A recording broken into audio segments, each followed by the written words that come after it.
1000 രൂപ നിന്റെ ഉമ്മ നിന്നോട് ചോദിച്ചപ്പോ ആ 1000 കൊടുക്കാൻ മടിച്ചു. എന്നിട്ട് നീ ദേഷ്യം പിടിച്ചിട്ട് ചൂടായിട്ട് ഭാര്യന്റെ വർത്താനം ഡയലോഗും കേട്ടിട്ട് പോയി. നീ തിരിച്ചു വരുമ്പോ ഉമ്മ മരിച്ചു.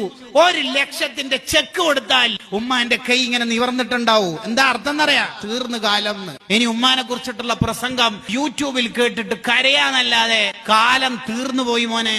ഉമ്മ മരിക്കാന്ന് പറഞ്ഞ സൂര്യൻ അസ്തമിക്കുന്ന പോലെയാ, കണ്ണിന്റെ കാഴ്ച നഷ്ടപ്പെട്ടു പോകുന്ന പോലെയാ. ഒരാശ്വാസത്തിന്റെ വാക്കുകൾ തേടി ഇനി ഏത് മേച്ചിൻ പുറങ്ങളിലാ നമ്മൾ യാത്ര ചെയ്യുക? ഉമ്മാന്റെ ഒരു തണുത്ത കൈ നമ്മളെ നെറ്റിത്തടത്തിൽ വെച്ചിട്ട് ആശ്വാസം ഉണ്ടോ മോനെ, പനി കുറവുണ്ടോ മോനെ? ആ ചോദ്യത്തിന്റെ പകരം ലോകത്തെന്ത് കിട്ടിയാലേ മതിയാവുക? നമുക്ക് രോഗം വന്നാൽ ഉമ്മ ഉറങ്ങോ? ഉമ്മായുടെ പാല് കുടിക്കുമ്പോ എത്ര കടിച്ചു വേദനിപ്പിച്ചു. ഉമ്മായുടെ മടിയിലല്ലേ കാഷ്ടിക്കാനും മൂത്രയിക്കാനൊക്കെ പഠിച്ചത്. ഇന്നല്ലേ പമ്പേഴ്സ് കൾച്ചറൊക്കെ രൂപപ്പെട്ടത്. ആ ഉമ്മാനോടല്ലേ നിന്റെ ഡയലോഗ്? ഖിയാമത്ത് നാളിന്റെ അടയാള സുഹൃത്തുക്കൾക്ക് കൂടുതൽ പ്രാധാന്യം നൽകിയിട്ട് മാതാപിതാക്കൾക്ക് പ്രാധാന്യം കുറയൽ.